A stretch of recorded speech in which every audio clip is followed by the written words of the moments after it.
Hello, good morning India. Daily current affair सुबह 8 बजे, general science सुबह 9 बजे, मैथ्स मैजिक शाम 5 बजे, रेलवे की रीजनिंग शाम 6 बजे, Monday to Friday, back to back classes live from studio. आज ही सब्सक्राइब करें वाईफाई स्टडी चैनल को।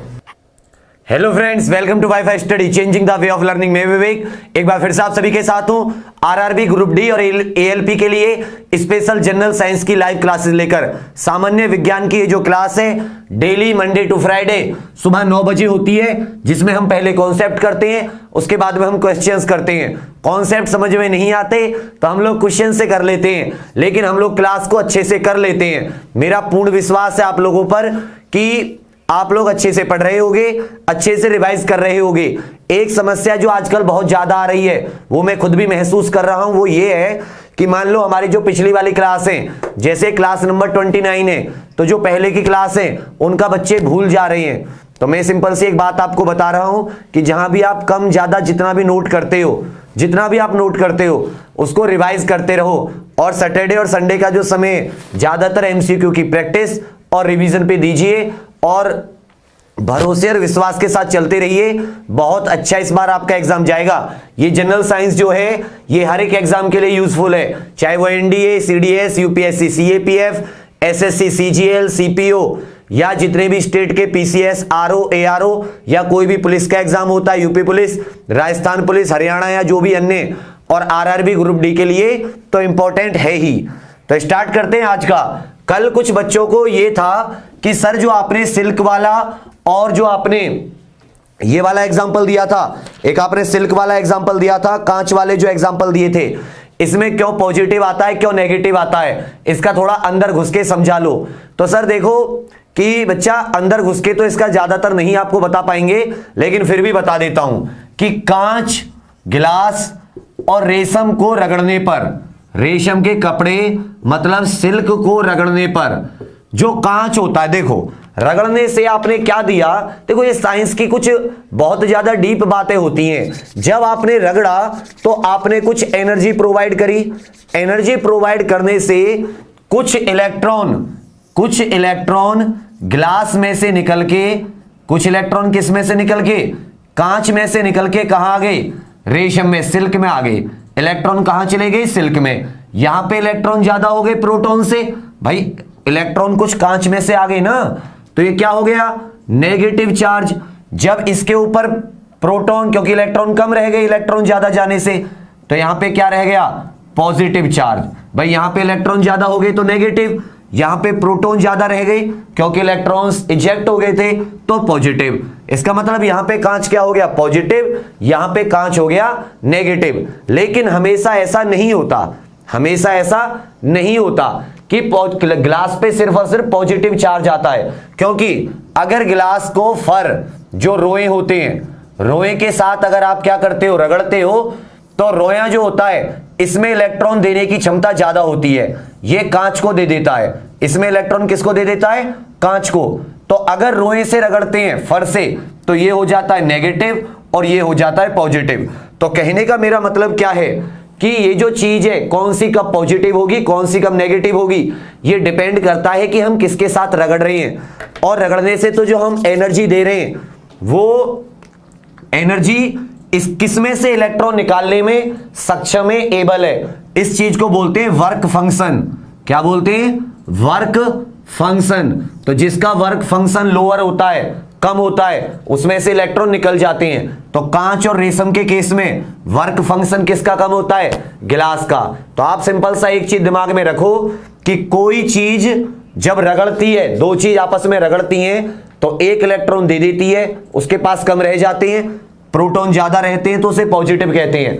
कल सोडियम और क्लोरीन, Na और Cl का एग्जांपल लेकर समझाया था, जिसमें इलेक्ट्रॉन ज्यादा आ जाते हैं, नेगेटिव। तो इस तरह से कोई ऑब्जेक्ट कभी पॉजिटिव कभी नेगेटिव। फिर एक क्वेश्चन आया था, सर हमें कैसे पता चलेगा कि कौन सी पॉजिटिव है कौन सी नेगेटिव है। तो हमने क्या बनाया, एक कन्वेंशन बनाया। मान लो कि हमारे पास एक पहले से कोई चीज है जिसके ऊपर हमें पता है कौन सा चार्ज है, पॉजिटिव। अब मान लो हम ए नाम की किसी वस्तु को इसके पास लेकर आए, और हमें पता करना है कि ए पे चार्ज कौन सा है, पॉजिटिव है नेगेटिव। तो देखो अगर ये इसको अट्रैक्ट करेगी, इसको अपनी तरफ क्या करेगी, आकर्षित, अट्रैक्ट, इसका मतलब पॉजिटिव किसको अट्रैक्ट करती है, नेगेटिव को। तो ए के ऊपर क्या हो गया, नेगेटिव चार्ज। उसके बाद में हमने देखा कि भैया जो मतलब एक बी ऑब्जेक्ट को लेके आए, जो बी ऑब्जेक्ट थी वो इसको क्या कर रही थी, रिपल्सन, मतलब इसको दूर फेंक रही थी। तो हमने कह दिया भैया दूर कर रही है, इसका मतलब इस पे सेम सेम बी पे कौन सा चार्ज हो गया, पॉजिटिव। तो इस तरह से हम पॉजिटिव और नेगेटिव डिसाइड कर लेते हैं।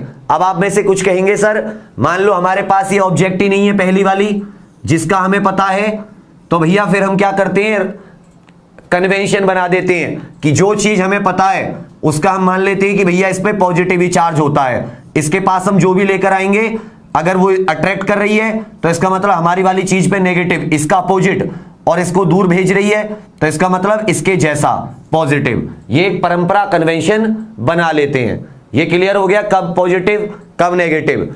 इसके बाद में आज जो हम एक चीज करेंगे वो होगी, समझिएगा कि देखो इलेक्ट्रिक करंट मैंने कल बताया था कि जब चार्जेस रेस्ट में होते हैं तो उसे हम इलेक्ट्रोस्टैटिस्टिक्स कहते हैं कि static electricity, charges at rest. और जब चार्ज मूव करते हैं एक जगह से दूसरी जगह मूव करते हैं तो उसे हम कहते हैं विद्युत, इलेक्ट्रिक करंट या करंट इलेक्ट्रिसिटी, या क्या कहते हैं, इलेक्ट्रिक करंट, विद्युत धारा, या करंट इलेक्ट्रिसिटी, विद्युत धारा। कब होती है विद्युत धारा, जब चार्जेस मूव करते हैं। और चार्जेस में क्या होता है, जब इलेक्ट्रॉन्स मूव करते हैं, जब इलेक्ट्रॉन एक जगह से दूसरी जगह क्या कर देते हैं, मूव, चले जाते हैं, तो और लगातार चलते रहते हैं, कंटिन्यूअस, उसे हम क्या कहते हैं, विद्युत धारा या करंट इलेक्ट्रॉनिक्स। तो एक चीज समझिएगा, ये एक सर्किट डायग्राम बनाया, ये क्या बनाया, एक सर्किट डायग्राम। मान लो यहां पे क्या बना हुआ है, एक बल्ब लगा हुआ है, यहां पे क्या लगा हुआ है, एक बल्ब। तो देखो सर्किट में जो लंबी वाली लाइन है ये बताती है पॉजिटिव वाला पार्ट, कौन सा वाला, पॉजिटिव, और जो दूसरी वाली है ये क्या बताती है, नेगेटिव। कहने का मतलब यहां पे प्रोटॉन ज्यादा है, ठीक है, और यहां पे इलेक्ट्रॉन ज्यादा है। तो ये इलेक्ट्रॉन ज्यादा है, नेगेटिव हो गया, ये प्रोटॉन ज्यादा है, पॉजिटिव। तो डायरेक्शन ऑफ कन्वेंशनल करंट लिख लीजिए इसको, direction of conventional current. Conventional का मतलब होता है परंपरागत विद्युत की धारा, परंपरागत विद्युत की दिशा, कि जो साइंटिस्टों ने कन्वेंशन लेके चले हैं। जब तक ये नहीं पता चला था कि बिजली जो होती है, जो इलेक्ट्रिसिटी होती है वो इलेक्ट्रॉन की वजह से होती है, तो साइंटिस्ट क्या सोचते थे कि जो इलेक्ट्रिसिटी है वो पॉजिटिव से नेगेटिव, कहां से कहां फ्लो करती है, पॉजिटिव से नेगेटिव। समझ लीजिएगा कि जो डायरेक्शन ऑफ कन्वेंशनल करंट होती है, परंपरागत, जो हम लोग अपने जब क्वेश्चन लगाते हैं तो ये जो दिशा मानकर चलते हैं, ये कहां से कहां है, पॉजिटिव से नेगेटिव। एरो बन रहा है ना इस तरह से, पॉजिटिव से नेगेटिव। तो तब तक इलेक्ट्रॉन्स का पता नहीं था कि इलेक्ट्रॉन्स की वजह से इलेक्ट्रिसिटी होती है। तो साइंटिस्टों ने क्या समझ के चले कि जो इलेक्ट्रिसिटी या विद्युत है वो किसकी वजह से होती है, पॉजिटिव से नेगेटिव मूव करती है कोई चीज। लेकिन बाद में जाके पता चला कि ये जो इलेक्ट्रॉन्स की वजह से होती है, और इलेक्ट्रॉन्स कहां ज्यादा हैं, यहां पे। तो इलेक्ट्रॉन्स का फ्लो क्या होता है, नेगेटिव से पॉजिटिव। इलेक्ट्रॉन का बहाव कहां पे होता है, इलेक्ट्रॉन किस तरफ बहते हैं, किस तरफ चलते हैं, नेगेटिव से पॉजिटिव। समझ रहे हैं। तो डायरेक्शन ऑफ कन्वेंशनल करंट परंपरागत, पॉजिटिव से नेगेटिव, और इलेक्ट्रॉन्स की डायरेक्शन क्या होती है, नेगेटिव टू पॉजिटिव, अपोजिट। तो इसमें कंफ्यूज मत होना। नेक्स्ट चीज आ जाती है कि जब ये इलेक्ट्रॉन्स चलते हैं तो इलेक्ट्रॉन जिसके अंदर से गुजरते हैं वो तीन तरह की चीजें होती हैं। एक होती है कंडक्टर, कंडक्टर मतलब चालक, इसको आप और अच्छे से समझोगे। कंडक्टर मतलब चालक, जैसे कोई मेटल ले लो, क्या ले लो, कोई मेटल धातु, तो धातु में आप सिल्वर ले लो, सिल्वर, सिल्वर मतलब चांदी। तो देखो जो धातु होती हैं वो अपने अंदर से इलेक्ट्रॉन का फ्लो होने देती हैं, और जब इलेक्ट्रॉन एक जगह से दूसरी जगह चलेंगे तो उनके अंदर क्या आएगी, इलेक्ट्रिसिटी। तो कंडक्टर्स में एक्चुअल में क्या होता है कि कंडक्टर में फ्री इलेक्ट्रॉन होते हैं। क्या होते हैं, फ्री इलेक्ट्रॉन, मतलब मुक्त इलेक्ट्रॉन। समझना इस चीज को। कल मैंने आपको एक डायग्राम से समझा, मतलब एक सोडियम वाला एग्जांपल लेके समझाया था कि सोडियम के पास उसका एटॉमिक नंबर कितना होता है 11। तो जब मैं इसको KLM मतलब इसको लगाता हूं एटम में, तो इसमें कैसे आता है 2 8 1। तो ये मान लो इसका न्यूक्लियस है, केंद्रक, इसके आगे 2 इलेक्ट्रॉन, फिर 8 और लास्ट में कितने 1 वाला जो अंतिम मार्ग है, अंतिम ऑर्बिट है, इसमें कितने इलेक्ट्रॉन है 1। तो ये जो इसका केंद्रक है वो इस पे ज्यादा बल नहीं लगा पाता, जिसकी वजह से ये जो 1 इलेक्ट्रॉन रहता है ये कैसा हो जाता है फ्री, मुक्त हो जाता है। मुक्त होने से ये इलेक्ट्रॉन पे जब कोई बल लगता है बाहरी, कोई वोल्टेज या कोई बल लगता है, तो ये एक जगह से दूसरी जगह ट्रांसफर हो जाता है। समझ रहे हैं ना भाई, ये मुक्त होता है। मुक्त होने से थोड़ा सा इस पे फोर्स लगाया और इसके बाहर से निकाल दिया, बाहर से निकाल के एक जगह से दूसरी जगह इसको पहुंचा दिया। तो कहने का मतलब अब जब इलेक्ट्रॉन एक जगह से दूसरी जगह पहुंच गया तो क्या हो गई, इलेक्ट्रिसिटी कंडक्ट हो गई। इसका मतलब जो कंडक्टर होते हैं उनमें फ्री इलेक्ट्रॉन पाए जाते हैं, जिसकी वजह से वो विद्युत को कंडक्ट करा लेते हैं। They can easily pass the electricity through them, अपने अंदर से विद्युत धारा को, चार्ज को या इलेक्ट्रॉन को जाने देते हैं। क्लियर सी बात है। सेकंड नंबर बहुत सारे होते हैं, जैसे आपने पढ़ा होगा silver, gold, copper, aluminium, mercury, steel, iron, समुद्र का पानी, सी वाटर, कंक्रीट, ये सब क्या होते हैं, ये कंडक्टर होते हैं, अपने अंदर से लाइट को, चार्ज को, इलेक्ट्रॉन को जाने देते हैं। जिनमें सिल्वर क्या है, बेस्ट कंडक्टर है। ठीक है, सिल्वर क्या है, बेस्ट कंडक्टर है। नेक्स्ट आ जाता है इंसुलेटर। नेक्स्ट क्या आ जाता है हमारा, इंसुलेटर और कंडक्टर को अभी आप दूसरे तरीके से जब मैं रेसिस्टेंस, प्रतिरोध बताऊंगा तब भी समझोगे। सेकंड क्या आ जाता है, इंसुलेटर। इंसुलेटर को हिंदी में कहते हैं अचालक कह दो या कुचालक कह दो, मतलब वो तो जाने नहीं देता, मतलब वो तो जाने नहीं देता, अचालक समझ लो इसको। हिंदी में क्या कहते हैं इसको, अचालक। इंसुलेटर कह लो या नॉन कंडक्टर कह लो। इसमें नो फ्री इलेक्ट्रॉन, इसमें कोई भी फ्री इलेक्ट्रॉन नहीं होता। और जब इसमें फ्री इलेक्ट्रॉन नहीं होता तो ये जब कोई मुक्त इलेक्ट्रॉन नहीं होता तो इसके अंदर से लाइट, जब इलेक्ट्रॉन ही नहीं होंगे और इलेक्ट्रॉन एक जगह से दूसरी जगह नहीं जाएंगे तो क्या होगा, लाइट कंडक्ट नहीं कर पाएंगे। तो इंसुलेटर लाइट कंडक्ट नहीं करते। कुछ इंसुलेटर जैसे रबड़, गिलास, इसीलिए रबड़ के दस्ताने नहीं होते, रबड़ के ग्लव्स, उनको पहन के जो इलेक्ट्रीशियन है वो कुछ बिजली वगैरह का काम करते हैं। प्योर वाटर याद रखिएगा, प्योर वाटर बच्चा, प्योर वाटर में कोई भी आयंस, इलेक्ट्रॉन्स वगैरह नहीं होते, जिसकी वजह से ये इलेक्ट्रिसिटी कंडक्ट नहीं करता। तो प्योर वाटर या साफ पानी क्या है, अचालक है। जबकि अगर सी वाटर या पानी में आप नमक वगैरह मिला देते हो तो ये क्या बन जाता है, कंडक्टर, क्योंकि इसमें NaCl, इसको चार्ज मिल जाते हैं, फ्री इलेक्ट्रॉन मिल जाते हैं, जिसकी वजह से समुद्र का जो पानी है वो एक चालक की तरह काम करता है। नेक्स्ट आ जाते हैं सेमीकंडक्टर। क्या आ जाते हैं, सेमी। तो सेमी का क्या मतलब होता है, आधा। सेमी कंडक्टर मतलब आधा। अर्धचालक, अर्धचालक मतलब इनकी जो चालकता होती है वो मतलब कंडक्टर और इंसुलेटर के बीच में होती है। इसको आप इलेक्ट्रॉनिक्स में अच्छे से समझोगे, इंसुलेटर के बीच में होती है, मतलब अचालक और चालक के बीच में जो आता है, जिसकी कंडक्टिविटी आती है, उसे हम क्या कहते हैं, सेमीकंडक्टर। तो सेमीकंडक्टर या अर्धचालक जो हैं, इनकी चालकता किस किस के बीच में आती है, सेमी कंडक्टर की चालकता कंडक्टर और इंसुलेटर के बीच में आती है। ये दो तरह के होते हैं, एक तो प्योर एलिमेंट के बने हुए प्योर तत्व, सिर्फ एक के, जैसे सिलिकॉन के, सिलिकॉन के सबसे ज्यादा इस्तेमाल होते हैं, या जर्मेनियम के। आपने सुना होगा इंटीग्रेटेड सर्किट चिप, ठीक है, ट्रांजिस्टर, ये सब जो होते हैं ये किसके बने होते हैं, सेमीकंडक्टर्स के, जो आपके डेटा को सेव करने के या बहुत सारे सर्किट बनाने के काम आते हैं। एक होते हैं प्योर, प्योर को बोलते हैं इंट्रिंसिक। ये सब आप और अच्छे से सेमीकंडक्टर जब पढ़ाऊंगा इलेक्ट्रॉनिक्स में वहां पर समझोगे। दूसरे होते हैं इम्प्योर, इम्प्योर मतलब डोप्ड, इसमें कुछ ना कुछ हम अशुद्धि मिला देते हैं, अशुद्धि मिला देते हैं। तो जब अशुद्धि मिला देते हैं तो क्या हो जाता है, उसे डोप्ड बोलते हैं। तो इन सबको आप आगे जाके और पढ़ोगे। कुछ होते हैं जैसे सिलिकॉन, जर्मेनियम, सेलेनियम, आर्सेनाइड, और आपके ये कार्बन वगैरह इनके सेमीकंडक्टर बनाए जाते हैं, सिलिकॉन, जर्मेनियम, ये सब।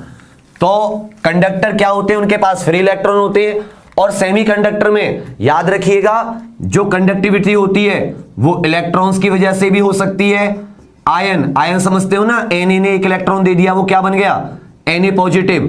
कैटायन, पॉजिटिव को क्या बोलते हैं, कैटायन, और नेगेटिव को क्या बोलते हैं, एनायन। एंटी आयन, एंटी क्या होते हैं, नेगेटिव, एंटी सोचने वाले, ठीक है। इलेक्ट्रॉन, आयन और होल्स।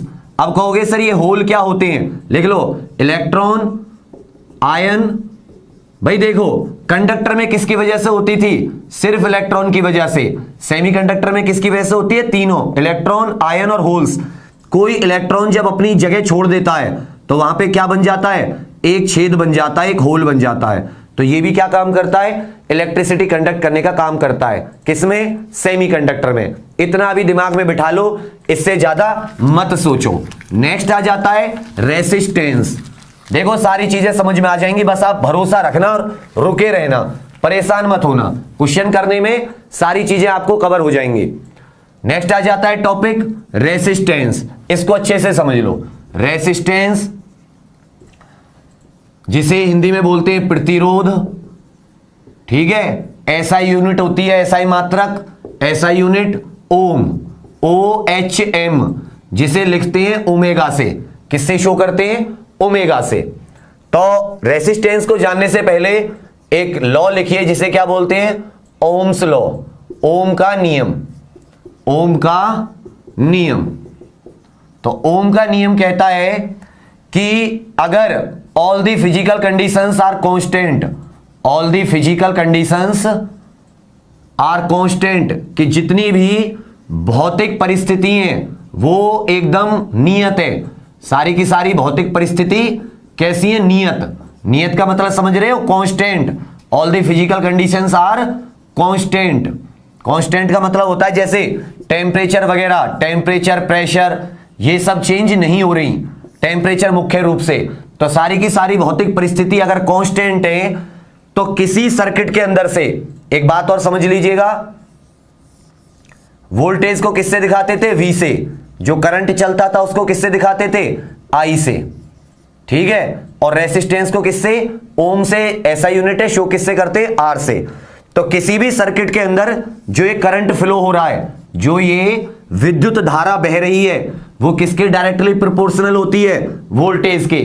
मतलब वोल्टेज बढ़ाओगे करंट बढ़ेगा, करंट घटाओगे वोल्टेज घटेंगे। इसको और करके क्या लिख सकते हैं, V is directly proportional to I, और जब इसको साइन को हटाएंगे तो इसकी जगह क्या लग जाएगा, R। मतलब ये क्या हो जाता है, प्रोपोर्शनलिटी कांस्टेंट। और R मतलब ratio of voltage and current, मतलब विभव बोल दो या विभवांतर बोल दो, और धारा, विद्युत धारा, इन दोनों का, विद्युत विभव और विद्युत धारा का जो अनुपात होता है उसे हम क्या कहते हैं, प्रतिरोध कहते हैं। मेरी बात समझ रहे हैं कि जब किसी कंडक्टर के अंदर से, किसी कंडक्टर की बात हो रही है, किसी कंडक्टर के अंदर से अगर करंट फ्लो हो रहा है, V वोल्टेज है, तो जो करंट होता है, विद्युत धारा, वो V के समानुपाती होगी। V समानुपाती I के होगा। इसका प्रोपोर्शन, ये हटाया समानुपाती का चिन्ह, तो क्या लग गया, रेसिस्टेंस। अब सिंपल शब्दों में सोचो कि देखो, तो ये क्या हो गया, प्रतिरोध। प्रतिरोध किसका अनुपात होता है, वोल्टेज और करंट का। तो V इक्वल टू IR, ये कहां से आया फॉर्मूला, ये आया ओम्स लॉ से। R equal to V upon I, ये भी कहां से आया, ओम्स लॉ से। I equal to V upon R, ये भी कहां से आया, ओम्स लॉ से। तीनों के तीनों समझ लो। अब बात करते हैं ये प्रतिरोध या रेसिस्टेंस होता क्या है, प्रतिरोध या रेसिस्टेंस होता क्या है। अब भी लाइक मत करना, ठीक है, कोई दिक्कत नहीं है।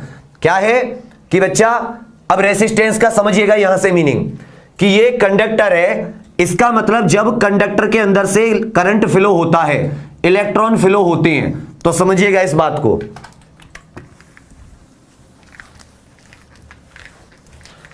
तो आपको पता है, ये मान लो एक कंडक्टर है, ये क्या है, कॉपर का वायर है। ये क्या है, कंडक्टर है, कॉपर का तार, और इस कॉपर के तार के अंदर से क्या फ्लो हो रहा है, करंट।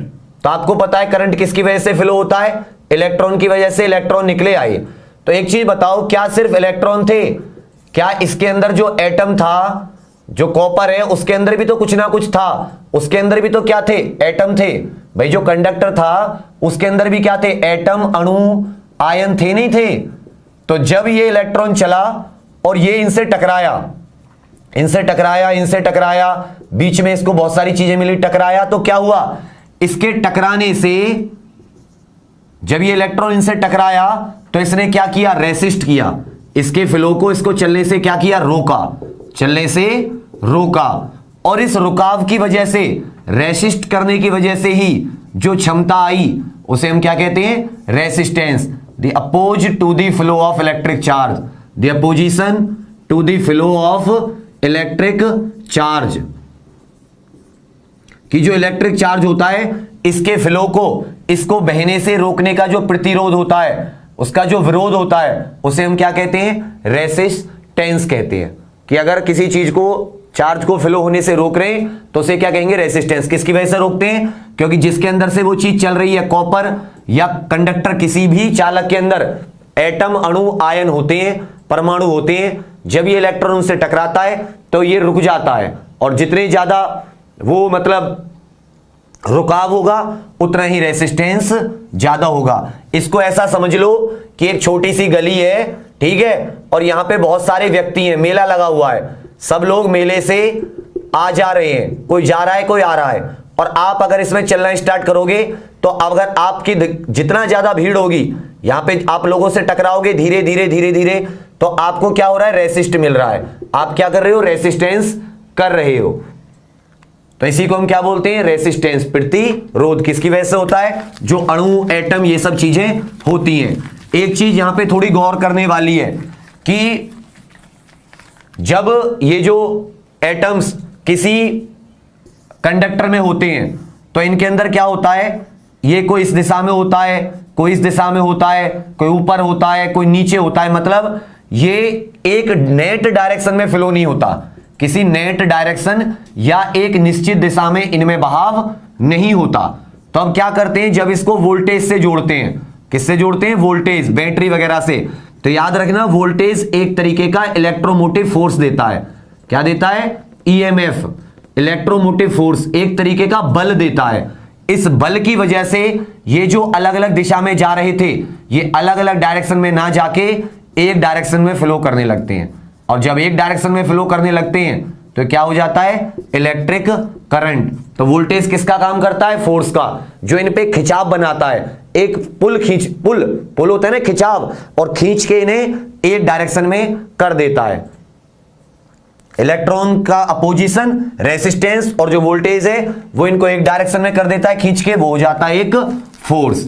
एक चीज और याद रखिएगा कि जो इलेक्ट्रॉन जो चलते हैं, ये बहुत इंपॉर्टेंट है, इलेक्ट्रॉन जो चलते हैं ये बहुत ही स्लो स्पीड से चलते हैं। मतलब इतनी ज्यादा, क्योंकि टकराएंगे। सोचो, अगर कोई चीज टकरा रही है, रुक रुक के तो चलेगी, लेकिन जैसे ही आप स्विच ऑन करते हो तुरंत लाइट आ जाती है।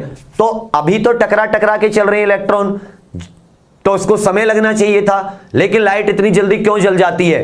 तो याद रखिएगा कि जैसे ही वोल्टेज इस पे आते हैं तो ये जो अलग अलग डायरेक्शन में जा रहे थे ना, इन पे एक फोर्स लगता है और अपनी ड्रिफ्ट वेलोसिटी से दूसरी तरफ मुड़ जाते हैं। किस तरफ मुड़ जाते हैं, एक नेट डायरेक्शन में।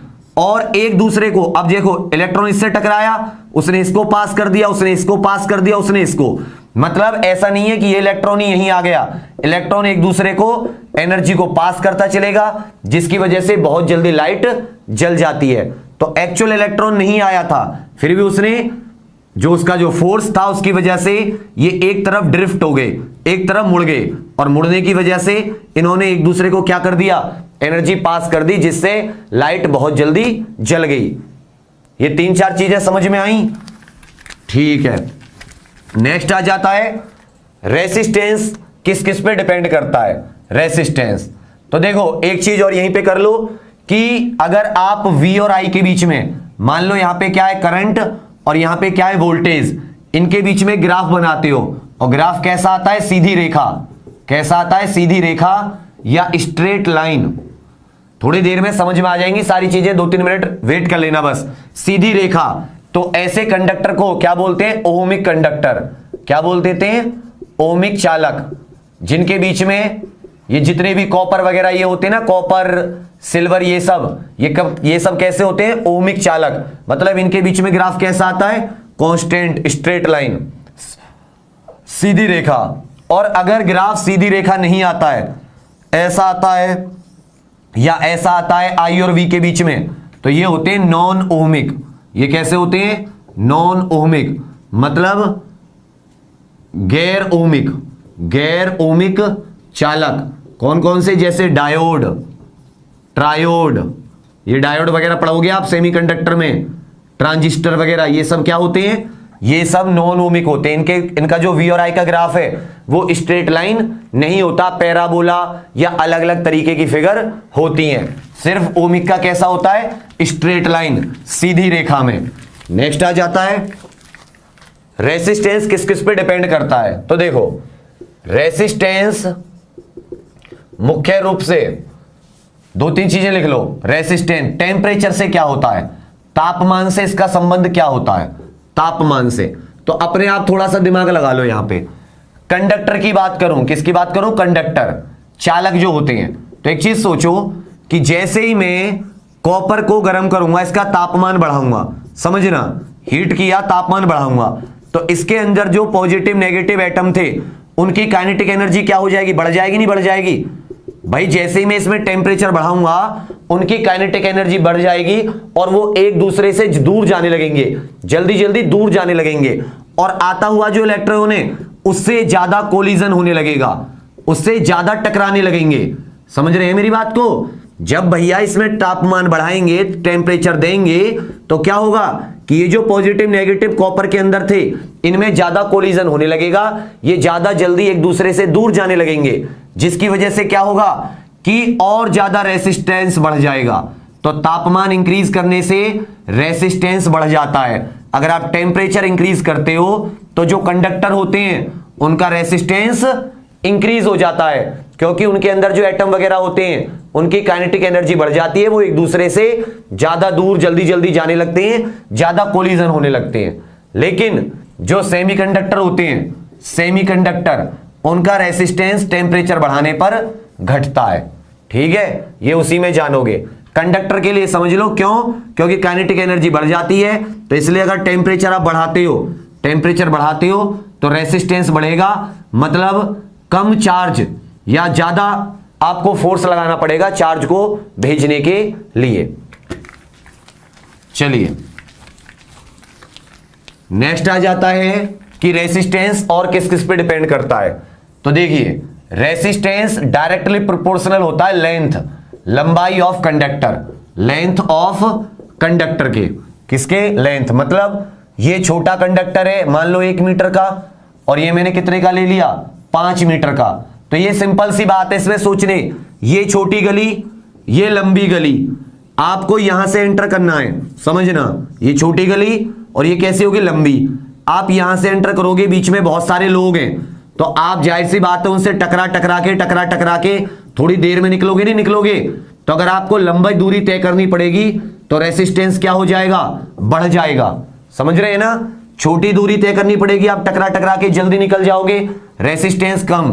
तो डायरेक्टली प्रोपोर्शनल टू लेंथ, अगर लेंथ को डबल करते हैं तो रेसिस्टेंस भी कितना हो जाएगा? डबल हो जाएगा, मतलब दुगना प्रतिरोध हो जाएगा। ये डायरेक्टली प्रोपोर्शनल होता है लेंथ के, लंबाई के। इनवर्सली प्रोपोर्शनल होता है एरिया के, क्षेत्रफल के। किसके? एरिया या क्षेत्रफल के। तो इसको जब हम निकालते हैं तो इस डायरेक्टली प्रोपोर्शनल का साइन हटके क्या आ जाता है? रो एल अपॉन ए। और ये रो क्या होता है? इसको बोलते हैं स्पेसिफिक रेसिस्टेंस, विशिष्ट प्रतिरोध, विशिष्ट प्रतिरोध या रेसिस्टिविटी। क्या बोलते हैं? विशिष्ट प्रतिरोध या रेसिस्टिविटी।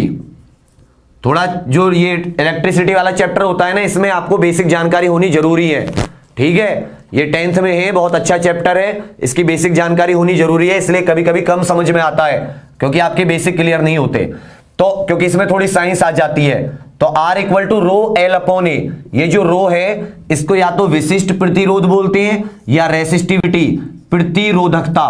कहने का मेरा मतलब है the ability to resist the flow of charge, किसी भी चीज के अंदर की वो क्षमता जिसकी वजह से वो चार्ज के फ्लो को रोकने की कोशिश करती है। जैसे हमने जड़त्व पढ़ा था, इनर्शिया पढ़ा था ना, इनर्शिया क्या प्रॉपर्टी होती थी जड़त्व कि जब भी हमारी किसी भी स्टेट ऑफ रेस्ट या मोशन गति अवस्था या विराम अवस्था में कुछ परिवर्तन होता था तो ये क्या करता था, उसका विरोध करता था। इसी तरह जिसकी वजह से रेसिस्टेंस आता है तो किसी भी ऑब्जेक्ट की जो प्रॉपर्टी होती है उसे हम क्या बोलते हैं, रेसिस्टिविटी। और ये किस पे निर्भर करती है, ये लंबाई वगैरह पे डिपेंड नहीं होती, ओनली नेचर ऑफ मटेरियल, पदार्थ की प्रकृति पर, पदार्थ की प्रकृति पर। कहने का मतलब है ये सिर्फ किस पे डिपेंड करती है, नेचर ऑफ मटेरियल पे। अब मान लो कॉपर है, कॉपर की 1 मीटर का वायर हो या कॉपर के 10 मीटर का, उसका रेसिस्टेंस अलग अलग होगा। समझ जाइएगा, रेसिस्टेंस और रेसिस्टिविटी, प्रतिरोध और प्रतिरोधकता में अंतर है। तो प्रतिरोधकता तो उसकी बराबर होगी क्योंकि मटेरियल सेम है, पदार्थ एक है, लेकिन रेसिस्टेंस अलग अलग होगा। तो रेसिस्टिविटी किस पे डिपेंड करती है, नेचर ऑफ मटेरियल पे।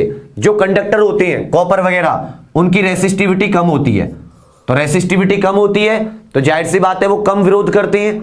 और जो इंसुलेटर रबड़ वगैरह होती है, रबर, इनके जो रेसिस्टिविटी होती है वो बहुत ज्यादा होती है, जिसकी वजह से वो अपने अंदर से चार्ज को नहीं जाने देते। तो अगर इस रो की अगर आप वो निकालोगे रेसिस्टिविटी की यूनिट तो क्या हो जाएंगी, RA/L। ठीक है, तो इसको आप ये भी कह सकते हो ओम मीटर। इसकी ऐसा यूनिट क्या होती है, ओम मीटर। रेसिस्टिविटी की ऐसा यूनिट क्या होती है, ओम मीटर। मीटर क्यों, क्योंकि देखो इसके लिए तो ओम आ गया रेसिस्टेंस के लिए, एरिया क्या होता है मीटर का स्क्वायर, लेंथ क्या होता है मीटर, मीटर से मीटर कट गया, क्या बच गया, ओम मीटर। ठीक है, इसकी ऐसा यूनिट क्या हो जाती है, ओम मीटर। रेसिस्टिविटी, यहां तक कोई दिक्कत। अब ये तो समझ में आ गया होगा ये किसके इनवर्सली प्रोपोर्शनल होती है, एरिया के। मतलब एरिया अगर बढ़ा दिया आपने तो रेसिस्टिविटी घट जाएगी, और एरिया घटा दिया रेसिस्टिविटी बढ़ जाएगी।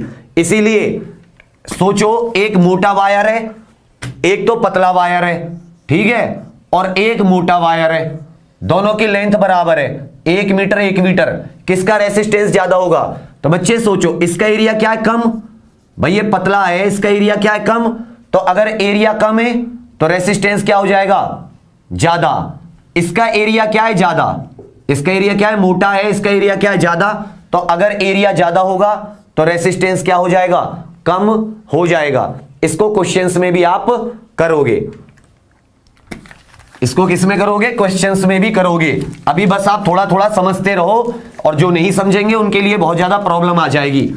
नेक्स्ट आ जाता है कि रेसिस्टेंस को जो शो करते हैं वो इस साइन से करते हैं। ये जो साइन है ये क्या है, रेसिस्टेंस।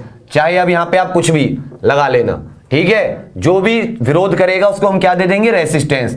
और इस तरीके से जो लाइन होती है वो क्या होती है, प्रतिरोध बताती हैं। इसका मतलब क्या है, प्रतिरोध। अब समझो, एक नेक्स्ट टॉपिक आ जाता है, एक सेकेंड, प्रतिरोधों का संयोजन, combination of resistors, combination of resistors, combination of resistor. या अगर एक से ज्यादा प्रतिरोध है तो उनका संयोजन कैसे करेंगे, उनको कंबाइन कैसे करेंगे। तो देखो, दो तरीके से कंबाइन करते हैं, एक पैरेलल, पैरेलल मतलब समांतर, और एक सीरीज। एक क्या होती है, सीरीज। सीरीज मतलब श्रेणी क्रम, श्रेणी क्रम। ये आपने अपने घरों में किया होगा, ये आपने अपने घरों में किया होगा, दिवाली वगैरह पे लाइट वगैरह लगाते हैं ना उस समय। तो देखो, हमारे पास 3 रेसिस्टर हैं। कितने रेसिस्टर हैं, 3, 1 2 3।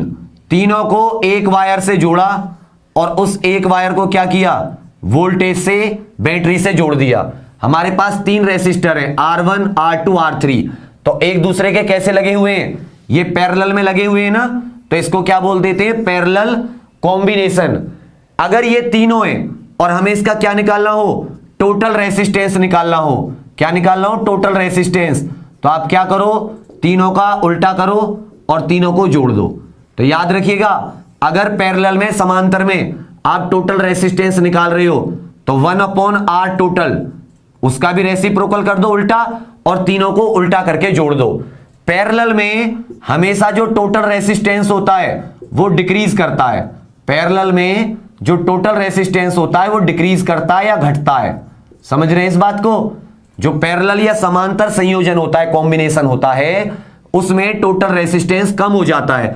मान लो ये 2-2 ओम के हैं, ये कितने हैं, 2-2 ओम के हैं। तो अगर हम इन तीनों को जोड़ेंगे तो कितना हो जाएगा, इसका एलसीएम 2, 1 + 1 + 1 3/2। अब क्या करो, उल्टा कर दो। तो ये क्या हो जाएगा भैया, 1/r टोटल निकाल रहे हैं ना। तो हमने क्या किया, ये सारे के सारे 2-2 ओम के मान लिए हमने, ये भी 2 ओम, ये भी 2 ओम।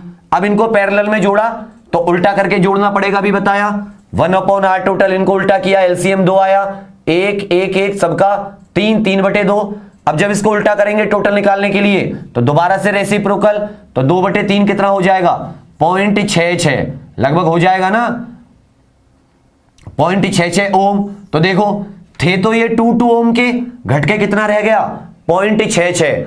तो पैरेलल में हमेशा क्या होता है, घटता है। जबकि सीरीज में, अगर सीरीज मतलब एक के पीछे एक, एक की पूंछ से दूसरा, इस तरह से लगाते हैं। तो सीरीज मतलब लगातार, R1 R2 R3, जो ये श्रेणी क्रम होता है, इसमें एक चीज याद रखिएगा, टोटल रेसिस्टेंस बढ़ता है, इंक्रीज करता है। टोटल रेसिस्टेंस क्या करता है, बढ़ता है, इंक्रीज करता है। कैसे, ये भी 2 ओम, ये भी 2, ये भी 2। अब इनको अगर आप जोड़ोगे तो टोटल रेसिस्टेंस डायरेक्ट एलजेब्रिक सम कर दो, R1 + R2 + R3, तीनों को जोड़ दो।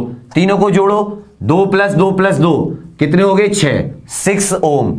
तो पैरेलल के लिए उल्टा जोड़ेंगे, याद रखिएगा। पैरेलल के लिए कैसे, रेसिप्रोकल करके, और सीरीज में डायरेक्ट जोड़ने की वजह से सीरीज में टोटल बढ़ जाता है। 2-2 ओम के थे, कितना रह गया, 6, और पैरेलल में घट जाता है, कम हो जाता है। क्योंकि हम कैसे जोड़ते हैं उसको, हम लोग रेसिप्रोकल करके जोड़ते हैं। यहां तक कोई डाउट? नेक्स्ट आ जाता है इलेक्ट्रिक पावर। क्या आ जाता है, इलेक्ट्रिक पावर। तो देखो पावर क्या होती है, शक्ति। Power equal to work upon time होती नहीं होती है, कार्य बटे समय। कल एक फॉर्मूला लिखवाया था आपको कि वोल्टेज क्या होते थे, work done in carrying a unit positive charge from infinity to a point in electric field, कि किसी अनंत से विद्युत क्षेत्र या किसी एक बिंदु से दूसरे बिंदु तक लाने के लिए किसी चार्ज को जितने बल की आवश्यकता है, जितना काम करना पड़ता है, उसे हम क्या कहते हैं, वोल्टेज कहते हैं। नहीं वोल्टेज या इलेक्ट्रिक पोटेंशियल, या क्या कहते हैं, विभव, या क्या कहते हैं, विभवांतर, कुछ भी कह सकते हो। तो वर्क यहां से क्या हो गया, क्रॉस मल्टीप्लाई कर दो, वर्क क्या हो गया, V × Q। हो गया, नहीं हो गया, कोई दिक्कत? तो वर्क की जगह क्या लिख दिया, VQ अपॉन T, टाइम। आपको पता है I = Q/T होता है, नहीं होता है, चार्ज पर यूनिट टाइम। विद्युत धारा, जो विद्युत धारा निकालते थे, इलेक्ट्रिक करंट, वो क्या होता था, चार्ज, आवेश बटे समय। तो Q/T यहां पर है, इसकी जगह मैं क्या लिख सकता हूं, VI, V × I। तो पहला फॉर्मूला हो गया पावर निकालने के लिए। अगर आपको वोल्टेज और करंट दे रखा हो तो पावर निकल जाएगी, ऐसा यूनिट आप जानते हो, वॉट। क्लियर है?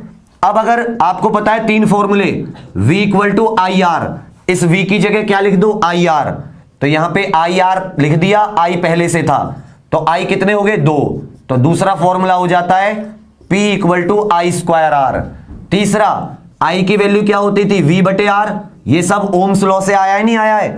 इस I की जगह क्या लिख दो, V/R। तो V × V/R। तो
हेलो, आ रही है ना बच्चे साउंड?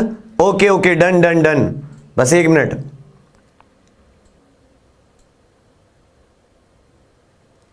ठीक है, वो कभी कभी लाइट पड़ते में लाइट चली जाती है। बाबू कुछ लोग कह रहे हैं समझ में नहीं आ रहा, जल्दी कर रहे हो बच्चा, तुम समझ नहीं रहे हो, मैं कल बताया था थोड़ा सा पढ़ के आना। और अब लोग इतने तेज हो गए हो, इतने दिन से फिजिक्स पढ़ा रहा हूं, इतने सिंपल सिंपल कॉन्सेप्ट हैं, क्वेश्चन में दोबारा करा दूंगा।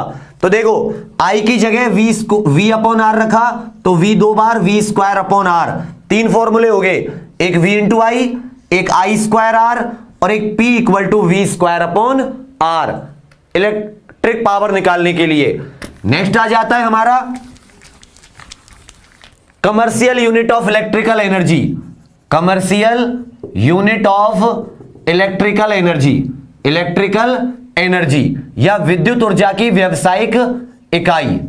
तो देखो, आपके घर में बिजली का बिल आता है, इलेक्ट्रिसिटी का बिल, बिजली बिल, वो कैसे डिसाइड होता है उसको, और उसको पैसे लगते हैं, तो वो कमर्शियल यूनिट हो गई। कैसे? कमर्शियल यूनिट होती है किलोवाट आवर। 1 किलो में कितने होते हैं? 1000। 1 किलो में कितना होता है? 1000। कहने का मतलब है कि जब आप 1000 वॉट की चीज को, 1000 पावर की चीज को 1 घंटे तक चलाते हो, तो आपने कितनी बिजली इस्तेमाल की? 1 किलोवाट आवर। और 1 किलोवाट आवर मतलब 1 यूनिट, बिजली के बिल की 1 यूनिट। कहने का मतलब है आपके घर में 1000 वॉट का क्या है? गीजर है, और उस गीजर को आपने 1 घंटे तक चलाया, तो आपने कितनी बिजली खर्च की? 1 यूनिट। मतलब 7 रुपए की है, तो 7 रुपए की बिजली आप खर्च कर गए। दूसरी बात, इसी को जूल्स में कन्वर्ट करें, तो देखो, जूल के लिए 1000 वॉट, और टाइम को किस में कन्वर्ट कर दो? घंटे को सेकंड में, तो ये कितने हो गए? घंटे को कन्वर्ट करेंगे कितने हो गए? 3600। तो कितना हो गया? 36 गुणा 10 की पावर 5, या इसे ऐसे भी लिख सकते हो 3.6 इंटू 10 की पावर 3.6 इंटू 10 की पावर 6 जूल। तो 1 किलोवाट आवर में कितनी जूल होते हैं? 3.6 इंटू 10 की पावर 6 या 36 इंटू 10 की पावर 5। तो जो बिजली का बिल आता है वो किसके हिसाब से आता है? Kilowatt hour. तो अगर आपको कोई भी चीज को किलोवाट आवर में क्या करना हो?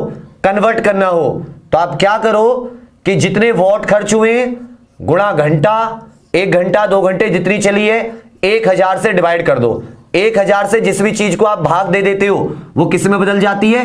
किलोवाट में। मान लो आपके घर में 5000 वॉट इस्तेमाल हुए हैं, कितने घंटे? 2 घंटे। 1000 से डिवाइड कर दो, तो आपके घर में कितनी यूनिट खर्च हुई हैं?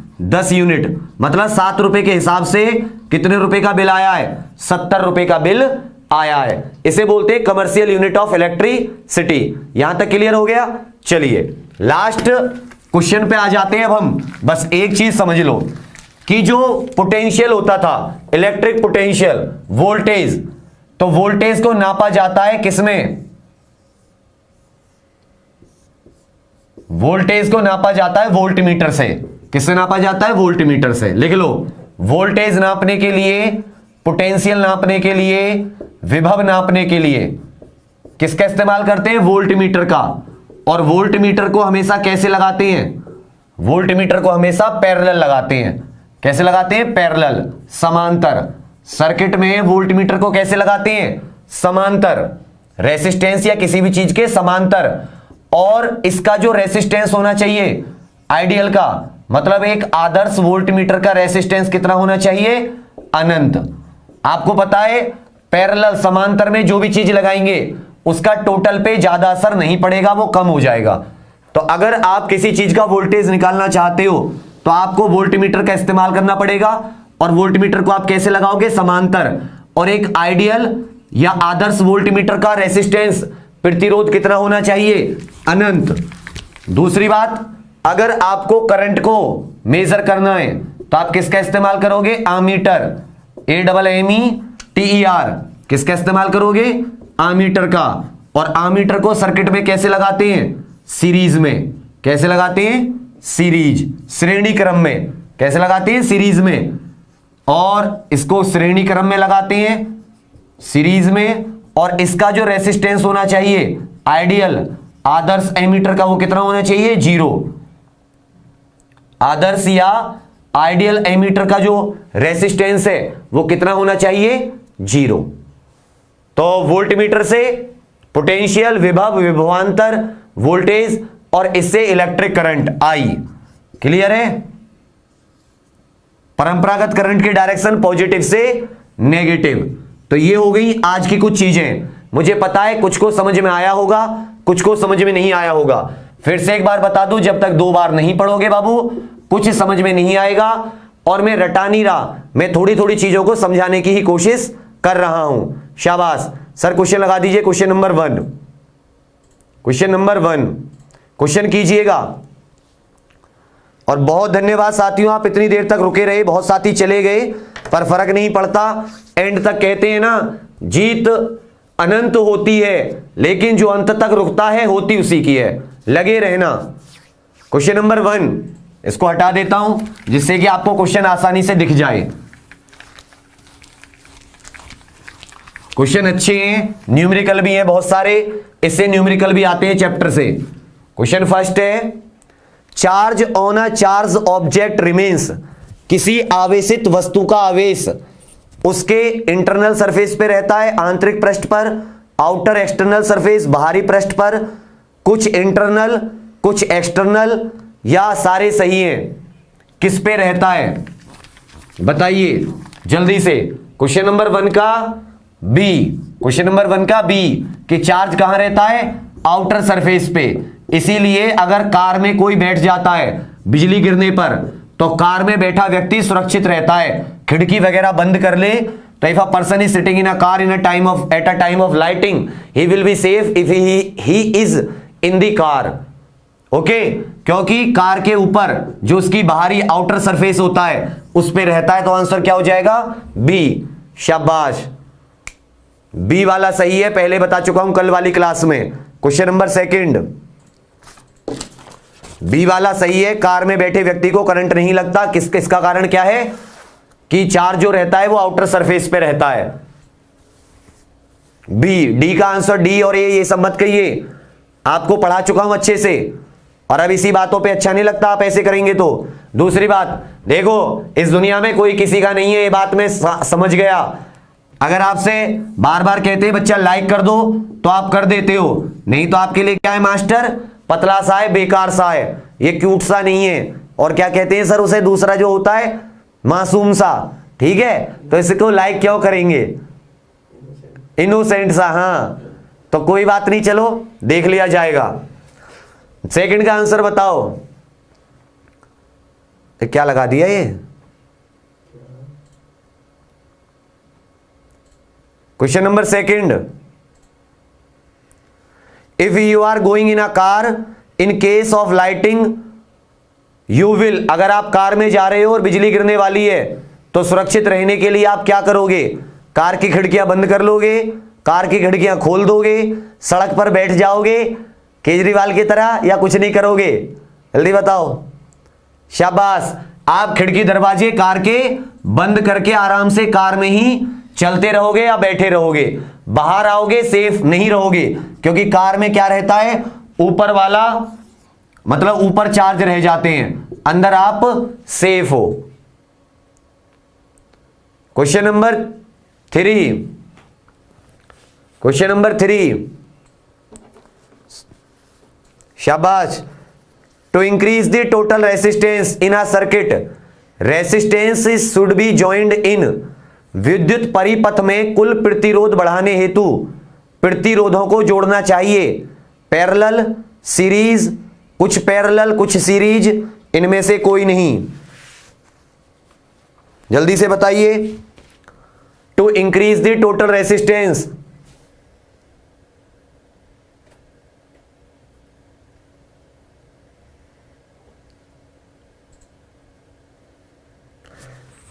अभी आपको बताया था क्वेश्चन नंबर 3 में दोस्तों कि अगर हमारे पास बहुत सारे रेसिस्टेंस हैं तो अगर हमें उनका बढ़ाना है तो हम उन्हें कैसे जोड़ देना चाहिए, सीरीज में। 2 ओम वाला एग्जांपल दिया था, इनको सीरीज में जोड़ेंगे, कुल कितना हो जाएगा 6 ओम। तो आंसर क्या हो जाएगा, बी, सीरीज। और अगर आप इसको कैसे जोड़ोगे, पैरेलल में, तो घट के कितना रह जाएगा 0.66।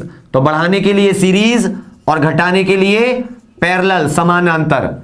समांतर, बिल्कुल सही। Question number 4, the VI graph is a straight line for dash conductors. चालकों का VI ग्राफ सीधी रेखा होता है। वेरी गुड, बहुत अच्छे। चालकों का VI ग्राफ सीधी रेखा होता है। कौन से कंडक्टर होते हैं जिनका VI ग्राफ, वोल्टेज और करंट का जो ग्राफ होता है वो कैसा रहता है, स्ट्रेट लाइन। बताइए कौन से होते हैं जिनका स्ट्रेट लाइन रहता है। ओमिक कंडक्टर, बिल्कुल सही, बहुत अच्छा।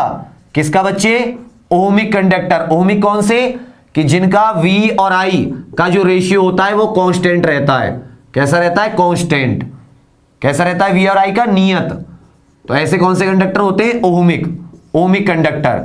इनके लिए जो VI ग्राफ है वो कैसा रहता है, स्ट्रेट। और जबकि दूसरे वाले जो होते हैं नॉन ओमिक, उनके लिए टेढ़ा मेढ़ा, डायोड वगैरह का। तो इसका क्वेश्चन नंबर 4 का आंसर हो गया ए, बिल्कुल सही। क्वेश्चन नंबर 5, ऐसा यूनिट ऑफ रेसिस्टेंस इज, ये बेटा सबके लिए इंपॉर्टेंट है। ऐसा unit of resistance is, resistance की ऐसा यूनिट क्या है, ऐसा यूनिट रेसिस्टेंस की क्या है, बिल्कुल सही, ओम। क्वेश्चन नंबर 5 का सी, क्वेश्चन नंबर 5 का सी, ओम, जिसको ओमेगा से दिखाते हैं, ओम। ठीक है। और जूल किसकी होती है, एनर्जी या वर्क की। सीमेन किसकी होती है, कंडक्टिविटी की, चालकता, चालकता, कंडक्टिविटी। सीमेन जो होती है वो किसकी होती है, चालकता की। 1/, रेसिस्टिविटी। अगर रेसिस्टिविटी का उल्टा कर देते हैं प्रतिरोधकता का, तो क्या मिलती है, कंडक्टिविटी, चालकता। और इसकी ऐसा यूनिट क्या होती है, कंडक्टिविटी की, सीमेन। नेक्स्ट है new, question number 6, conductors conduct electricity because of the presence of. Conductors किसकी वजह से इलेक्ट्रिसिटी कंडक्ट करते हैं।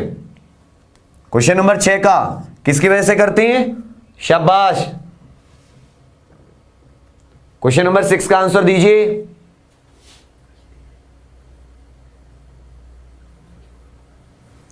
क्वेश्चन नंबर 6 का बी, फ्री इलेक्ट्रॉन।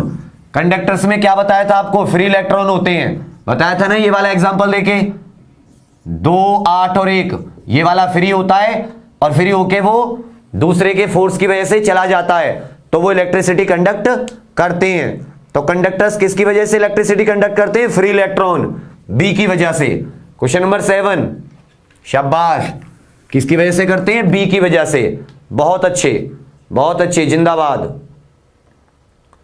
शानदार तरीके से आप लोग आंसर दे रहे हैं, बहुत ही खुशी हो रही है। बस लाइक नहीं कर रहे हो, बाकी सब ठीक है। Generally for a conductor the resistance on increasing temperature, बढ़ जाता है। सर रुकिएगा, तेज नहीं अभी। रेसिस्टेंस किसके लिए टेम्परेचर बढ़ने पर बढ़ जाता है, कंडक्टर के लिए इंक्रीज हो जाता है, डिक्रीज हो जाता है, ऐसा ही रहता है, कुछ चेंज नहीं होता। आपको बताया था कि जब अगर टेम्परेचर बढ़ेगा तो रेसिस्टेंस के अंदर जो प्लस माइनस होंगे वो भी एक दूसरे से दूर जाएंगे, ज्यादा कोलिजन होगा, ज्यादा टकराव होगा, और मोर कोलिजन की वजह से जो रेसिस्टेंस होगा वो टेम्परेचर बढ़ाने पर रेसिस्टेंस भी बढ़ जाएगा। टेम्परेचर बढ़ाने पर रेसिस्टेंस भी क्या होगा, बढ़ जाएगा। बताया था ना क्वेश्चन नंबर 7 का ए, क्योंकि काइनेटिक एनर्जी बढ़ जाएगी जिसकी वजह से ज्यादा कोलिजन, मोर टकराव होगा, ज्यादा टकराव। 7 का ए समझ में आ रहा है ना अब, good. Question number 8, there is 2 wire of same length, 5 metre and 10 metre, more resistance will be in. एक 5 मीटर का तार है, एक 10 मीटर का तार है, ठीक है। आपको बताना है किसका रेसिस्टेंस ज्यादा होगा। एक 5 मीटर का वायर है, एक 10 मीटर का वायर है, किसका रेसिस्टेंस ज्यादा होगा। Question number 8। अच्छा सब लोग लाइक कर देना, आप लोगों के लिए ये सब, मेरे लिए नहीं है। तो अगर नहीं करोगे दिल को थोड़ी सी तकलीफ होगी, पर फिर भी कोई बात नहीं, दिल बच्चा है और तुम थोड़े से कच्चे हो, बच्चे हो, कोई बात नहीं, झेल लेंगे, ठीक है। There is 2 wire of same material of length 5 metre and 10 metre, more resistance किस में होगा? साफ बात है, लंबे वाले तार में। किसके वाले में? लंबे, क्योंकि आपको बताया है R is directly proportional to length.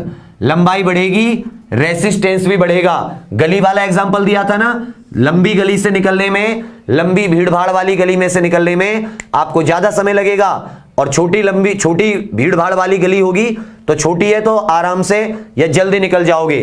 तो क्वेश्चन नंबर 8 का आंसर क्या हो जाएगा? B, longer wire. लंबे वाले तार में, 10 मीटर वाले तार में क्या होगा? ज्यादा रेसिस्टेंस होगा। Question number 9, commercial unit of electrical energy. Commercial unit of electrical energy,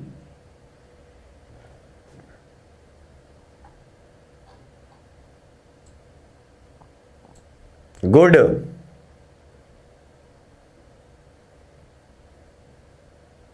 गलत नहीं होना चाहिए एक भी। Commercial unit of electrical energy क्या है? विद्युत ऊर्जा की व्यावसायिक इकाई। किलोवाट सेकंड, किलोवाट घंटा, किलोवाट आवर, किलोवाट या सिर्फ वॉट? तो क्या होती है? किलोवाट आवर, कि जब 1000 वॉट की चीज 1 घंटे तक चलती है, और कितनी जूल होती है? 3.6 इंटू 10 की पावर 6 जूल, तो उसे क्या कहते हैं?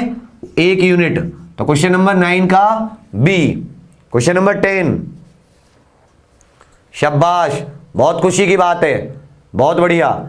ये सब क्वेश्चन आपको पेपर में मिलने वाले हैं, फिक्र मत करो, बस रिवीजन करते रहो, पढ़ते रहो। स्पीडी, यूनिक जो भी आपके पास है साइंस की किताब, खटाखट से वो लगाते रहो। एमसीक्यू जितने टॉपिक किए हैं। क्वेश्चन नंबर 10 कहता है एक इलेक्ट्रिक बल्ब, अब क्या हो गए शुरू? क्वेश्चन नंबर 10 से न्यूमेरिकल शुरू हो गए, तो जल्दी जल्दी इसकी वैल्यू उतार के सॉल्व करना। इलेक्ट्रिक बल्ब को 100 वोल्टेज दिए गए, इलेक्ट्रिक बल्ब को 100 वोल्टेज और 2 एम्पियर का करंट। करंट कितना है? 2 एम्पियर। आई 2 एम्पियर है, वोल्टेज कितने हैं? 100 वोल्ट। आपको पावर निकालनी है, फटाफट बताइए पावर कितनी होगी? आंसर आना चाहिए, पावर कितनी होगी? शाबाश शाबाश, बहुत अच्छे। तो बेटा पावर का फॉर्मूला भी याद है ना, P equal to V into I, voltage into current. 100 volt है, करंट कितना है? 2, तो पावर कितनी हो गई? 200 watt. Answer number C. Question number 10 का क्या हो गया? सी। ये फॉर्मूला लग गया P इक्वल टू वी आई, याद कर लो ये वाले फॉर्मूले। इतनी सारी आती है मार्केट में, अरिहंत, लूसेंट, यूनिक, स्पीडी, दुनिया भर की। ले लो, ऑब्जेक्टिव ले लो। ये सब्जेक्टिव तो इतना सारा मैं करा ही रहा हूं, करना चाहो सब्जेक्टिव भी कर लो। और सबसे इंपॉर्टेंट बात, हमारी आरआरबी की, एएलपी की, ग्रुप डी की क्या है? टेस्ट सीरीज आ चुकी है। इसके बिना तुम हो अधूरे, जैसे चांदनी के बगैर चांद, रोशनी के बगैर सूरज। इसीलिए हमारी टेस्ट सीरीज के बगैर आरआरपी, एएलपी, ग्रुप डी की भर्ती है अधूरी। टेस्ट सीरीज ले लो, 299 रुपए की है, जलवा है जलवा, ऐसा समझ लो उसे, ठीक है? बहुत जबरदस्त। और उससे 2 फायदे होंगे, मतलब हमारा मतलब पानी वगैरह का इंतजाम सही होता रहेगा, और तुम लोगों की पढ़ाई बहुत अच्छे से बनवाइए, मजाक नहीं है, मतलब सच में बता रहा हूं, बहुत अच्छी है। शाबाश, ये समझ में आ गया ना? शाबाश, 200 वॉट। क्वेश्चन नंबर 11, ये न्यूमेरिकल शुरू हो गए। अब इनमें से न्यूमेरिकल मिलेगा आपको बेटा, इस चैप्टर में कुछ मिले ना मिले, न्यूमेरिकल जरूर मिलेंगे। नेक्स्ट क्वेश्चन कह रहा है कि पावर 220 वाट है। पावर कितनी है? शक्ति 220 वॉट। वोल्टेज दे रखे हैं 110 वोल्ट। और अब की बार आपको आई पूछा है, करंट पूछा है। क्या पूछा है? करंट। जल्दी निकालो, शाबाश। तो देखो P equal to V into I, हमसे क्या पूछा है? करंट। ये मल्टीप्लाई में इधर आके क्या हो जाएगा? डिवाइड। क्या हो जाएगा? डिवाइड। भाई इधर मल्टीप्लाई में, गुणा में, दूसरी तरफ आ जाएगा तो भाग। पावर कितनी है? 220। वोल्टेज कितने? 110। 11 दूनी 22। करंट कितना हो गया? 2 एम्पियर। करंट कितना हो गया? 2 एम्पियर। ऑप्शन नंबर सी बिल्कुल सही। करंट कितना हो गया? 2 एम्पियर। भाई वाह, बहुत अच्छे, बहुत अच्छे। मास्टर से भी तुम लोग बहुत होशियार हो, शाबाश। बस एक चीज में तुम कमजोर हो मास्टर से, लाइक वाइक नहीं करते हो। मास्टर तुम्हारे लिए जी लिखाड़े पड़ा है। क्वेश्चन नंबर 12, मतलब जी घर छोड़ के आऊं कि वहीं रह जाए, और यहां बिना जी के संग आ गया तो मामला बिगड़ जाएगा।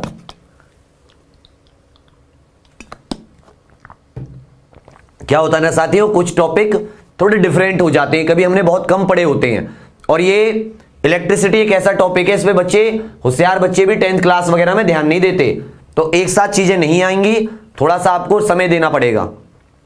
Question number 12, if an electric heater at 220 volt takes 5 ampere of current.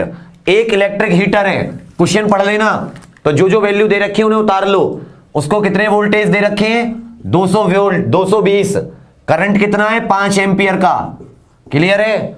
आपसे पूछा है 10 घंटे में, टाइम भी दिया गया है, 10 घंटे में कितनी इलेक्ट्रिकल एनर्जी खर्च करेगा। तो देखो पावर क्या होती है, V इंटू आई, पहले तो पावर निकाल लो, ठीक है, पहले क्या निकाल लो, पावर। तो पावर कितनी हो गई, 220 गुणा 5, और इलेक्ट्रिकल एनर्जी का क्या बताया था, देखो सिंपल सा छोड़ो, P equal to work upon time या एनर्जी अपॉन टाइम पढ़ा था फॉर्मूला, तो एनर्जी निकालनी है तो क्या हो जाएगा, क्रॉस मल्टीप्लाई, एनर्जी क्या हो जाएगा, P into power into time, हो जाएगा नहीं हो जाएगा। पावर क्या होता है, V गुणा आई, पावर क्या होती है, V गुणा आई, और टाइम कितना है, T, तो V इंटू आई अपॉन टी, और किलोवाट में बदलने के लिए किसकी मल्टीप्लाई, किससे डिवाइड कर देते हैं, 1000 से। चलो मान लेता हूं नहीं समझ में आया, चलो करंट हो गया 5 एम्पियर। अब समझो बाबू, पावर होती है एनर्जी वर्क या अपॉन टाइम, इन दोनों की क्रॉस मल्टीप्लाई करोगे तो एनर्जी पूछी है ना, ये क्या हो जाएगा, पावर इंटू टाइम। पावर का फॉर्मूला भी आपको पता है, वोल्टेज इंटू करंट, और टाइम तो है ही है, लेकिन हमसे कमर्शियल इलेक्ट्रिकल एनर्जी, तो एनर्जी किलोवाट आवर होती है ना, किलो के लिए क्या कर देते हैं भाई, पावर तो वॉट में होती है, 1000 से डिवाइड, तो 1000 से डिवाइड कर दिया, तो 220 की जगह 220, करंट की जगह करंट, 10 घंटे की जगह 10 घंटे, 1000 से डिवाइड, 1 2 1 2, 5 दूनी 10, 2 से 11, तो कितनी यूनिट खर्च हुई, 11 यूनिट। इलेक्ट्रिकल एनर्जी कितनी खर्च हुई, 11 यूनिट। शाबाश, है इसमें आंसर, हाँ बी, क्वेश्चन नंबर 12 का बी। ये समझ में आया ना, अगर अब भी समझ में ना आया हो तो इसको ऐसे कर लो, पहले पावर निकाल लो, पहले क्या निकाल लो, पावर। पावर क्या होती है, V इंटू आई, तो 220 गुणा 5, 5 0 0, 5 दूनी 10 की जो हाथ से लगाए, 5 दूनी 10 और 1 11, इतनी वॉट पावर आ गई। बाबू ये वॉट में आई है, इसको किलो में बदलने के लिए क्या करोगे, 1000 से डिवाइड करोगे, नहीं करोगे, तो 2 0, तो कितनी होगी 1.1, कितनी होगी 1.1 किलो वॉट। अब हमें क्या निकालना है, इलेक्ट्रिकल एनर्जी, तो इलेक्ट्रिकल एनर्जी क्या होती है, किलो वाट आवर। 1.1 में घंटे कितने हैं, 10, टाइम कितना था, 10 घंटे था ना, एक के बाद में 0 लगाओगे क्या हो जाएगा, 11 यूनिट। किसी भी तरीके से कर सकते हो। Next question, question number 13, find the electric current. अगर 5 रेसिस्टर हैं 2-2 ओम के, सबको सीरीज में जोड़ दिया, और सबको किस में जोड़ दिया, सीरीज में, और वोल्टेज है 30 वोल्ट।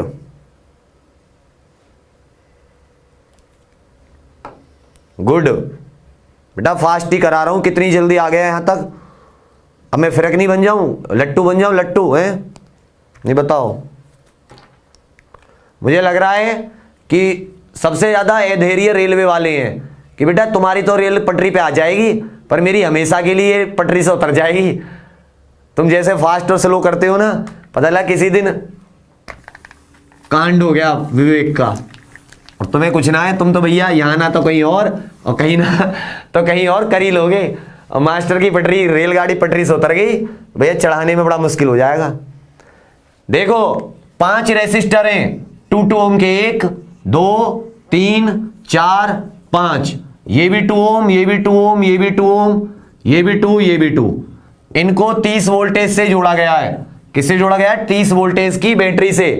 आपसे कहा गया है करंट कितना होगा, आई पूछा है, तो बेटा आप फॉर्मूला याद करो, V और I के बीच में क्या होता था, V equal to I R. यहां पे एक रेसिस्टर नहीं है, कितने सारे, बहुत सारे, तो आप क्या लगा लो, टोटल रेसिस्टेंस निकाल लो। क्या निकाल लो, टोटल रेसिस्टेंस। आपको पता है सीरीज में टोटल को एक के पीछे एक जोड़ देते हैं, भाई इसमें भी तो एक के पीछे एक जुड़ रहा है, टोटल निकालने के लिए सीरीज में कितना हो गया, 2 पंजे 10, 2 2 4 2 6 2 8 2 10 ओम। तो रेसिस्टेंस कितना हो गया, 10 ओम। हमें क्या निकालना है, करंट। R मल्टीप्लाई में इधर आके क्या हो जाएगा, डिवाइड। तो देखो V की वैल्यू कितनी है, 30, टोटल रेसिस्टेंस कितना आया, 10 ओम। तो करंट कितना हो गया, 3 ampere. Answer number B, question number 13 का बी। शाबाश, 3 एम्पियर, बिल्कुल सही कर रहे हो एकदम। क्वेश्चन नंबर 13, करंट दे रखा है, करंट निकालना है, 5 रेसिस्टर दे रखे हैं सीरीज में, सीरीज में टोटल निकाल लो।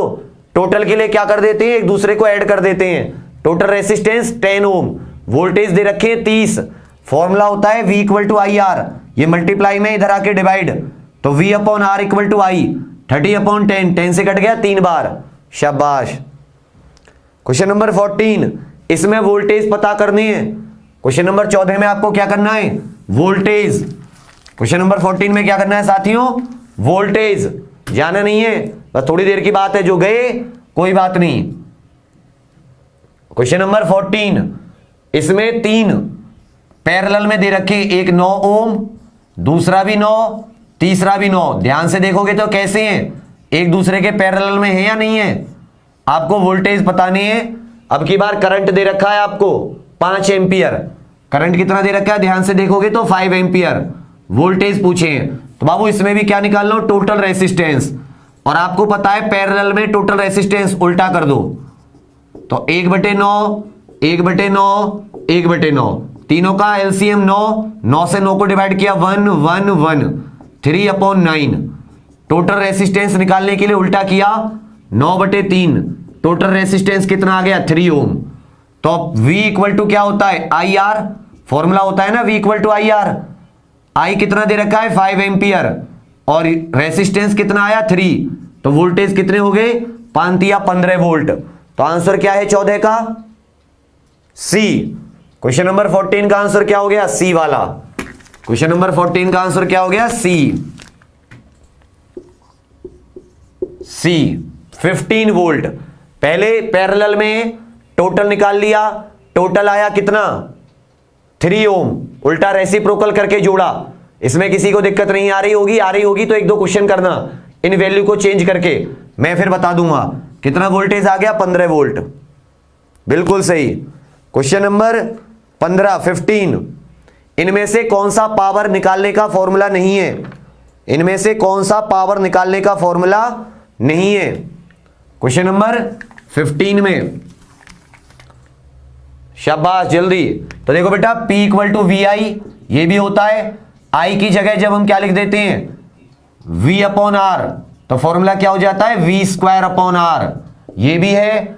और अगर V की जगह क्या लिख दें, IR, तो फॉर्मूला बदल के क्या हो जाता है, I 2 बार तो I² R। तो 3 फॉर्मूले हो गए, VI, V² अपॉन आर और I² R। जबकि ये जो D वाला है V equal to I R, ये क्या है, ओम्स लॉ। तो क्वेश्चन नंबर 15 का क्या हो गया, डी, ये फॉर्मूला नहीं है। शक्ति का फॉर्मूला कौन सा नहीं है, डी वाला, जबकि ये तीनों है, वी आई भी है, V² अपॉन आर भी है और I² R भी है। दोबारा से बता दिया। Question number 16, find the power. बेटा क्वेश्चन नंबर 15 का आंसर डी, आया ना समझ में, बिल्कुल सही। कुछ लोग गलत कर रहे हैं, इसका मतलब उन्होंने कॉन्सेप्ट नहीं देखे, सब कुछ बता चुका हूं कहां से आया। Question number 16, find the power. आपको रेसिस्टेंस दे रखा है 10 ओम, आपको करंट दे रखा है 5 एम्पियर। कितना दे रखा है, 5 एम्पियर। आपसे पूछा है पावर कितनी होगी, तो बेटा पावर का वो वाला फॉर्मूला, करंट और रेसिस्टेंस वाला फॉर्मूला याद करो, I² R। अभी था नहीं था पिछले क्वेश्चन में, पावर का ये भी तो एक फॉर्मूला था। I की वैल्यू 5 बार, 5/5 मतलब स्क्वायर, और रेसिस्टेंस कितना है 10, 5 पंजे 25 गुणा 10, 250 वॉट। पावर कितनी हो गई, 250 वॉट। आंसर क्या हो जाएगा इसका, डी वाला। क्वेश्चन नंबर 16 का आंसर क्या हो गया, डी। शाबाश, आ गया ना साफ। I 5 एम्पियर, रेसिस्टेंस 10, इस वाले फॉर्मूले में लगाया 250 एम्पियर। लास्ट क्वेश्चन आज का, voltmeter is joined dash and ammeter is joined in dash. In electric circuit voltmeter को ऐसे लगाते हैं, ओमीटर को वैसे लगाते हैं। बताओ कैसे लगाते हैं? तुक बन गई है तो शाबाश।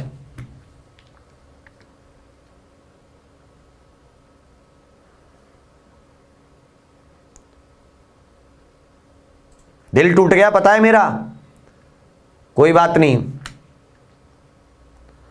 वोल्ट मीटर तो आपको बताया था, वोल्ट मीटर कैसे लगता है? पैरेलल, क्योंकि इसका रेसिस्टेंस कैसा होता है? ज्यादा, तो इसको कैसे लगाते हैं? पैरेलल। ठीक है, वोल्ट मीटर कैसे लगता है? पैरेलल, समांतर। और जबकि एमीटर कैसे लगता है? श्रेणी में। कैसे लगता है? सीरीज में। लगता है नहीं लगता है? तो आंसर क्या हो जाएगा? पैरेलल और सीरीज। क्वेश्चन नंबर 17 का बी। बोलो क्वेश्चन अच्छे थे? Questions are good? ओके, तो आप लोग लाइव के बाद में कमेंट करना मत भूलना, स्कोर बताना, मुझे क्लास कैसी लगी ये बताना प्लीज। सभी लोग कमेंट करना। और दोस्तों बहुत मेहनत है यार इस बार, मतलब तुम समझ नहीं रहे हो कि अब कैसे आपको समझाऊं, आप समझदार हैं या नहीं है, कोई बात नहीं। शेयर करना मत भूलना, लाइक शेयर सब्सक्राइब करना मत भूलना। चैनल को सब्सक्राइब अपने दोस्तों से कराइए ज्यादा से ज्यादा।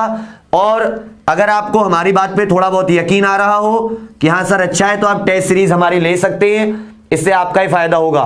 दूसरी बात फिर से बता रहा हूं बाबू कि लाइक और शेयर करने में आप कंजूसी मत करना। शेयर नहीं करोगे पाप लगेगा, कसम से बता रहा हूं पाप लगेगा। और लाइक नहीं करोगे डबल पाइप, नहीं दोनों में डबल डबल लगेगा। ठीक है, पाप। हाँ, दूसरी बात, कल हम लोग इलेक्ट्रिक करंट के इफेक्ट्स देखेंगे, फिर से पढ़ के आना।